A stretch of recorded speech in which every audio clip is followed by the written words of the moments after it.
kita sambil minum sambil makan ya. Oke. Silakan loh.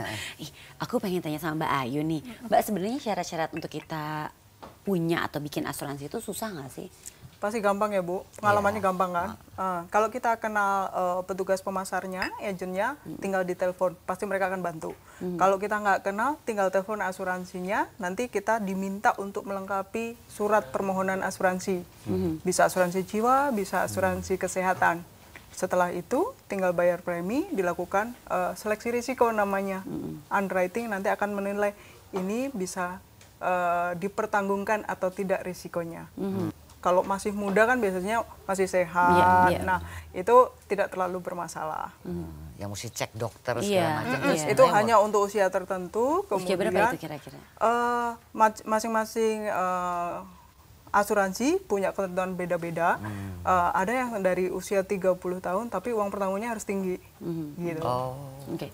Menggunakannya tuh bagaimana sih cara kita pakai asuransinya? Kayak mulai dari asuransi, maksudnya kan asuransi kesehatan ada, asuransi jiwa ada. Kalau untuk asuransi kesehatan deh ya, itu cara kita menggunakannya gimana?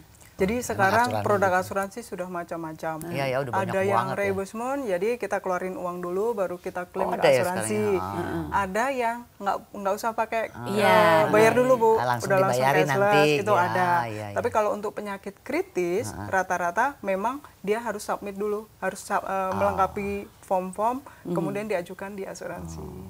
Kalau misalnya kita punya agent, pastikan bahwa dia memberikan informasi yang komplit.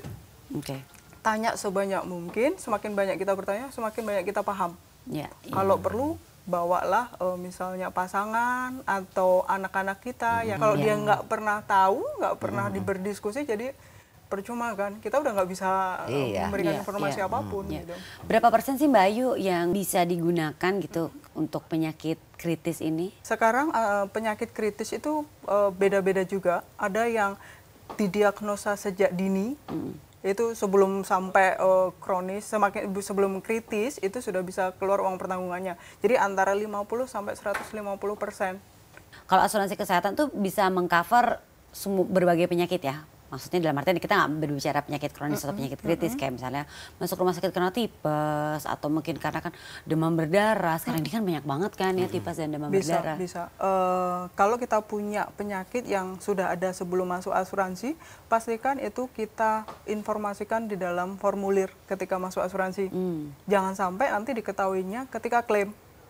Nah ini yang suka bermasalah diklaim karena tidak jujur pada saat awal. Kalau agak lama gitu ngeklaimnya, jadi kan kadang-kadang orang suka disusah-susahin nggak keluar-keluar klaimnya gitu, padahal ada sesuatu gitu. Betul Ibu. Jadi informasinya tuh harus jujur sejak awal. Harus lengkap. Walaupun dia masih muda. Betul. Walaupun dia masih muda, misalkan ada penyakit bawaan lahir. Betul gitu. Ibu. Itu Harus diinformasikan sejak awal. Ini kalau ngobrolin lagi soal sosok almarhum Krisya, kebiasaan sehari-hari dulu dari almarhum di rumah yang paling Ibu ingat apa Bu? Krisya di rumah ya sebenarnya sih dia orang rumah ya. Iya. Jadi dia lebih senang di rumah. Jadi dia mengurus rumah, dia senang urus kebun. Kalau dia punya waktu tuh justru kamar mandi dia bersihin. Oh, suka bersih-bersih ya. Gitu, ada pembantu saya, asisten saya itu dari udah hampir 30 tahun ikut.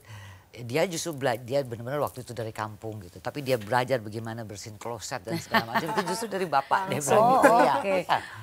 Jadi dia banyaklah ininya Iya trik-trik dia gitu. Kalau Ibu Yanti sendiri lagu favoritnya dari almarhum pasti kan ada satu yang mungkin istilahnya Khusus lagu rayuannya. Ya kan makanya saya bilang tadi kan saya kan emang udah berteman lah sama dia. Jadi istilahnya belum terpikir saya bisa akhirnya kawin sama dia gitu ya. Maksudnya masih teman-teman. Saya nggak tahu kenapa agak sedikit attach sama lagu dia sendiri, kebenaran dia sendiri yang ngarang itu di album dia masih awal-awal, judulnya Lestariku gitu. Tapi nggak, saya sendiri kalau ditanya apa sih yang bikin kamu suka itu, tapi dia tahu kalau saya suka lagu itu gitu. Jadi dari dulu memang saya buat saya itu lagu melodinya manis gitu, pokoknya ya saya suka lah lagu itu gitu. Iya sih. Ibu Yanti terima kasih loh ingat mampir ke sini ya. Iya nih. Ya sedikit kita bernostalgia sambil kita Dan juga banyak kembali dapat pelajaran ya.